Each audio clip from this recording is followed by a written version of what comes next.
All right, and welcome to the video where I'm doing a commentary about the double bowl and the single 10-inch bowl. Okay, this would also work with a single 12-inch, whatever your preference is based on how you sing. But what is really special about this is how simple it is, how compact you can fit these into, 1 or 2 bags and go portable.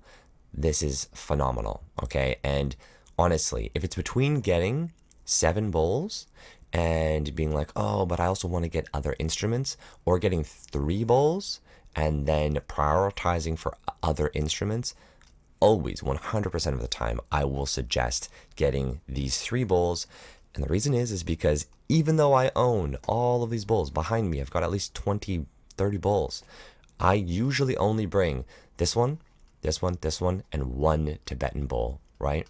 I place this one onto the participant's heart, I place that one onto the other participant's heart, and I walk through the room with the double bowl, and I will also have a backing track on, and I do that for at least a half an hour. Honestly, so good. All right.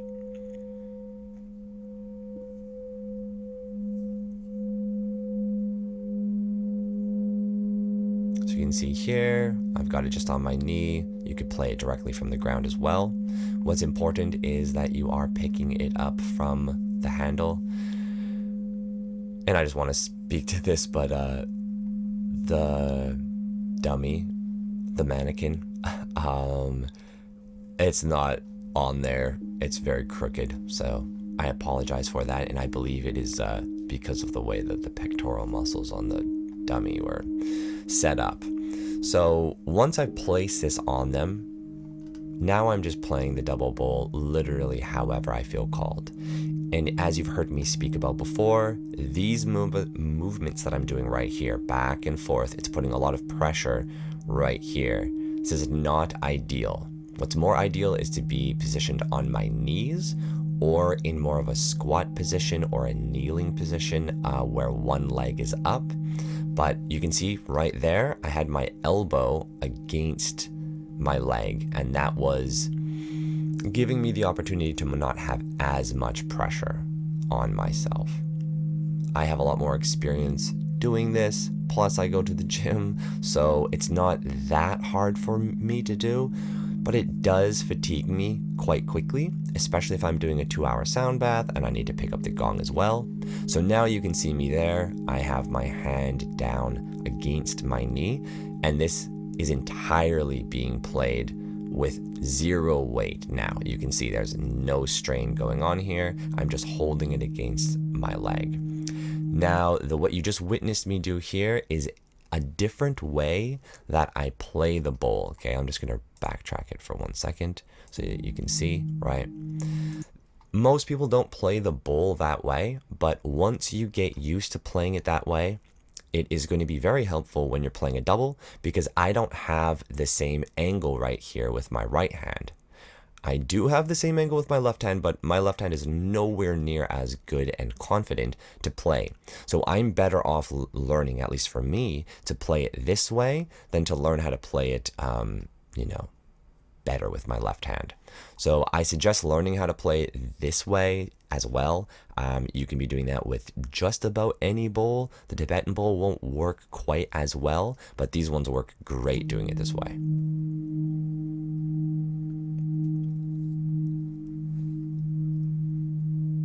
So same thing here, just placing it directly on my leg. There's a little bit of pressure going on my wrist, but it's no big deal.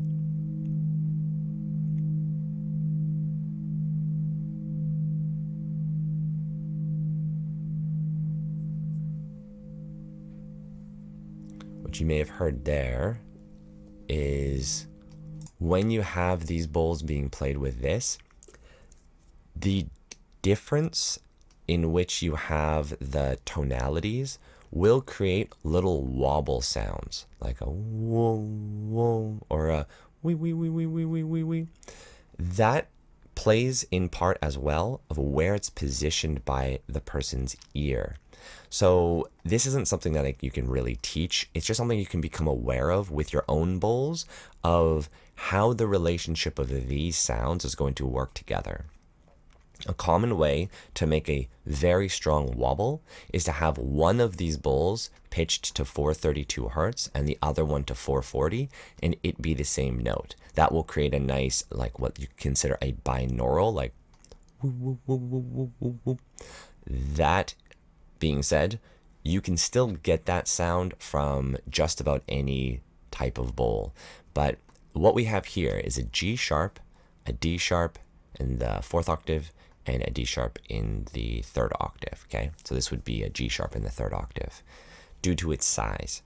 The relationship of these sounds is really, really nice. It is very pleasant. Hopefully you can tell that. That is what I would suggest, is something similar to this, which this bowl could either be an A sharp or a G sharp and go very well with these two D sharp. If you're seeking a very, very nice triple 3 bowls here set, just contact me. We'll see what we have in stock and we'll figure it out also based on how you sing. So now, as you've seen, I put this directly on my knee and I am kneeling with one leg up. So easy. I can do this basically permanently. And I'm playing that same way again, where I'm going against the bowl, contrasting this with playing this one. You might notice I am, if you can't see, I'm very close to the mannequin's head. So if I'm that close to the person's head, it might feel a little bit weird reaching over them. So I would go on an angle over here and primarily be playing from one side and then reach over there or switch back and forth. Just better not having your crotch at the top of someone's head. So contrasting with me just having it in one spot like that, I go back and forth, do a bunch of cool moves, and then return to my leg again. That ensures that I do not fatigue because I will gauge it based on where I'm feeling. Never be doing the moves to a place where you are feeling like you're getting cramping or, feels like you're going to be sore the next day or there's any degree of fatigue. Just be very, very mindful because especially when you're at the beginning, this is the thing, it does not take strong muscles to be doing what I'm doing at all. But what it does take is exposing yourself to this type of movement over a long enough period of time. So you're not just doing it over and over and over again and then building a potential strain in your wrist or in, whatever, forearm. So now another move that I do is this one. I do this one in particular when I'm pulling it off of the person and then going around their head and then going to the next person. What I'll often do is go around the head and then place onto the chest. And then when I'm pulling it off, round the head and go to the next person, around the head, place onto the chest. Hopefully that makes sense. And this concludes what I would be doing in a group. So you just saw exactly what I do in a group. Sometimes exactly I'll put this on the ground, but very rarely is there a reason for that. In general, I will just be placing onto the person's chest. What I'm showing here is if I am doing now a one-on-one session with a person. When I'm doing a one-on-one, I'll be going onto their chest. I'll be going from the left side to the right side, vice versa. I'll be playing the bowl all over the place.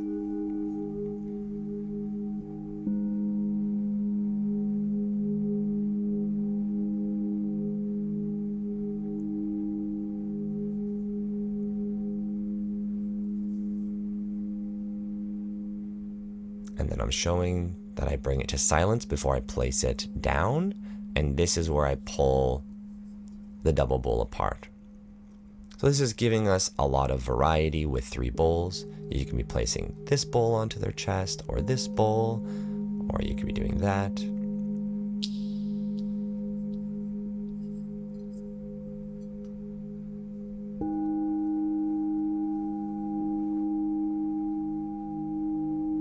So as I've mentioned before, you can see here, it was a little bit tilty. That's because these are the small plates. So the small plates still work. They still work just fine to place onto a person's chest. They are just not as sturdy.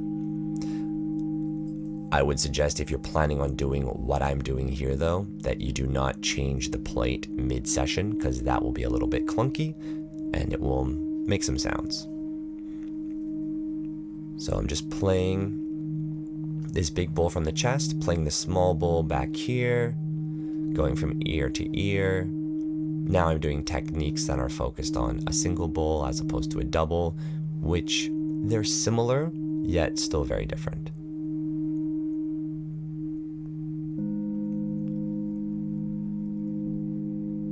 So the goal here is to be changing where you're positioning each of the bowls. Instead of having 7 bowls and they're all positioned in the same spot, you have 3 bowls, but you're changing the positioning, therefore creating a really interesting aesthetic when it comes to being in your own journeying space. So if you're receiving these tones, you know, it sounds like there's a lot going on, even though there are only 3 bowls. Whereas if you have 7 bowls, it's going to sound like there's a lot less going on, even though there are more bowls.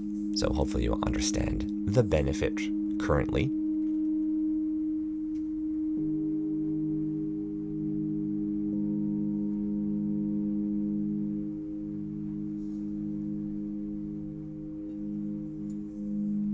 So once again, I'm playing it that way, and that's because I'm holding the handle, so I wouldn't be able to go around the entire thing if I tried.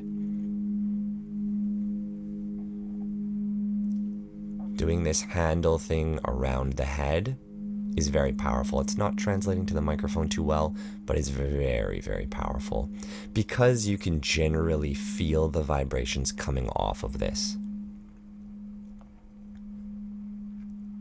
So now the final, I guess you could say, configuration is each of these bowls has now been placed on the chest. So if you're doing a one-on-one session, you can now see that I have moved every single instrument around. The final step here, which was a little bit clunky, but you can hear that, is to turn this into a chalice of sorts, okay? This is personal preference. It makes it a little bit heavier than just having the bowl itself, but it's a nice contrast. Because certain movements like that one are going to be much easier when you're doing it with a handle than if you're holding it. It can be a little bit, it can get awkward sometimes, right? Then I can place this down using it as support so I'm not holding it, taking the pressure off of my arm, switching hands as well.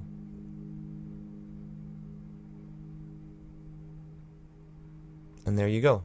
So this is my favorite configuration to use the magnetic bowls with. It's just great.